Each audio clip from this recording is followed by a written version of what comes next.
안녕하세요. 김줄스예요. 거의 한 달 동안 왔던 비가 그치고 가물치 연못에도 햇빛이 들고 있습니다. 비가 많이 오던 얼마 전 구독자 한 분이 방문하셔서 연못에 대해 이것저것 물어보고 가셨는데요. 해당 구독자분은 제 영상을 보시고 연못을 만들었지만 실패를 하고 다시 한번 준비를 하던 분이었습니다. 이런저런 얘기를 나누던 도중 여과기에 대한 질문을 하셨는데 오늘은 연못 여과기에 대한 이야기를 좀 해보려고 합니다. 며칠 전에 300mm의 폭우가 왔을 때 흙탕물로 뒤덮였던 연못의 물이 조금은 맑아졌죠? 그나저나 오늘 날씨 정말 좋네요. 안돼 안돼. 얌마 얌마. 호스타를 작살내고 있는 부들이. 어쨌건 간에 오늘은 연못의 여과기에 대해 이야기를 할 건데요. 지금 물이 떨어지는 쪽 아래에 피라미와 버들치, 갈견이 같은 녀석들이 바글바글하게 헤엄을 치고 있죠. 꺽지도 저 나무 위에서 항상 쉬고 있는데 오늘은 보이지가 않습니다. 어쨌거나 제가 사용하고 있는 여과기는 이 제품, 중국에 있는 제 거래처를 통해 제가 수입을 했던 거고 기성품 중에는 가장 싸고 가장 큰 녀석입니다. 위쪽에는 제가 따로 주문한 제품을 출수구에 물려서 사용을 하고 있고요. 방금 보여드렸던 제품 같은 경우에는 1시간에 최대 13톤, 여과 용량은 50톤 정도로 평가받는 제품입니다. 저희 연못이 100톤 정도 되니까 이 제품이 절반, 50톤을 책임지고 있다고 보면 되는 거죠. 하지만 실제로는 그렇지 않습니다. 여과기를 사용하는 것이 변수가 없는 집안의 수조라면 그 계산이 잘 먹히겠지만 실제로는 수조를 운영하는 분들도 혹시나 모를 물깨짐에 대비해서 여과기를 수조의 용량에 비해 훨씬 크게 유지를 합니다. 이걸 장비병의 일종인 여과병이라고 표현하기도 하고요. 그러한 변수는 물속에 들어있는 물고기가 얼마나 먹고 또 얼마나 싸는지 그리고 마리수가 얼마나 되는지 종이 어떤 것인지에 따라 천차만별로 갈리게 됩니다. 제가 오늘 추가를 할 이 제품은 각각이 15톤의 여과 용량을 가지고 있다고 평가받는 제품인데요. 저는 하나의 펌프에 이 두 개를 연결해서 두 개를 한꺼번에 사용할 겁니다. 기억하실지 모르겠지만 이건 원래 악두의 수조에 사용됐던 제품이고 악두의 수조는 3톤밖에 되지 않았죠. 근데 워낙 대형 어종과 악어를 키우다 보니 30톤의 여과 용적을 가진 여과기를 사용했던 겁니다. 당연하게도 물고기는 물에만 살고 물이 더러워지면 금방 죽어버리기 때문에 할 수 있는 한 최대의 여과 용적을 가져가야 안전하게 물고기들을 사육할 수 있습니다. 여과기의 내부는 이런 식으로 되어 있습니다. 위쪽에는 스펀지가 물을 한번 걸러주는 역할을 하고요. 여기에 박테리아들이 또 서식을 하게 되고 그 아래쪽에는 바이오볼이라고 하는 또 다른 형태의 여과제가 들어 있습니다. 저는 양어장의 여과 시스템을 많이 참고하는 편인데 이런 바이오볼이나 또는 유동성 여과제라고 불리는 제품들이 가장 효율이 좋은 것 같습니다.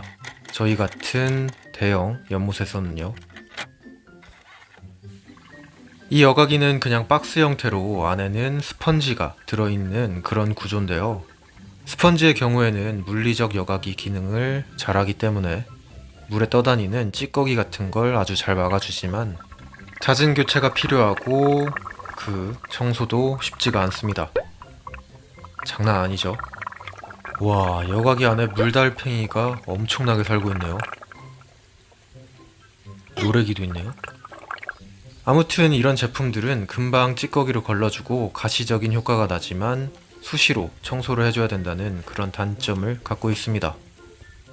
이게 생각보다 은근히 귀찮고 손도 많이 가고 무엇보다 여과기를 청소할 때마다 여기서 박테리아가 죽어나가기 때문에 그닥 좋진 않아요.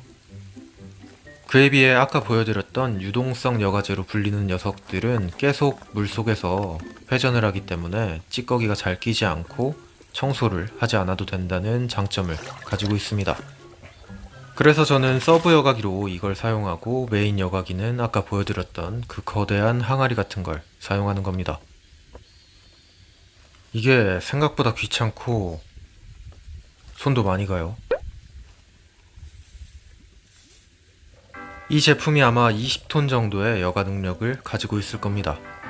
그러면 제가 사용하고 있는 여과기의 용적을 다 합치면 한 100톤 정도 나오게 되죠. 자, 작동을 한번 시켜보면 우와, 물빨 세죠? 안에 있는 공기가 같이 나오다가 조금 작동을 더 시키면 물만 빠져나오게 됩니다. 근데 생태 연못에서 여과기는 무조건 서브의 개념으로 생각을 하셔야 됩니다. 비 때문에 전기가 나가기도 하고 흙탕물이 유입되기도 하고 빗물에 비료가 빨려 들어오기도 하고 변수 통제가 어려운 환경이기 때문인데요. 제가 지금껏 큰 여과기 하나만 메인으로 돌릴 수 있었던 건 바로 이 녀석들 덕분입니다. 연못을 거의 절반 정도 덮고 있는 엄청난 양의 붕어마름, 장난 아니죠? 저 많은 양의 붕어마름이 물리적으로 걸러주고 또 생물학적으로 먹어주는 양분들이 이 녀석을 훨씬 능가할 겁니다.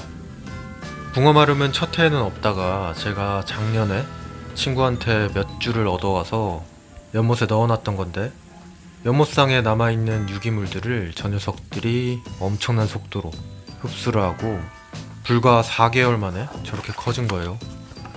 어리언과 붕어마름이 자라는 속도가 와 정말 어마어마하죠. 그간 여과기가 미처 처리하지 못했던 부분을 요 녀석들이 해결해주고 있었던 겁니다. 하지만 여과기는 물에 수류를 만든다든지 물에 공기를 넣어주는 역할을 하기 때문에 가능한 한 큰 것을 넣는 게 안전합니다. 괜히 잘 키워놨던 물고기들이 물 때문에 죽으면 안 되잖아요. 논문을 살펴보면 물량 대비 약 70%의 수초가 있어야 물을 정화할 수 있다고 합니다. 근데 그렇게 되면 또 물고기가 보이지 않겠죠? 그렇기 때문에 그 적절한 밸런스를 잘 찾아서 연못을 운영하는 분들이 결정을 해야 됩니다.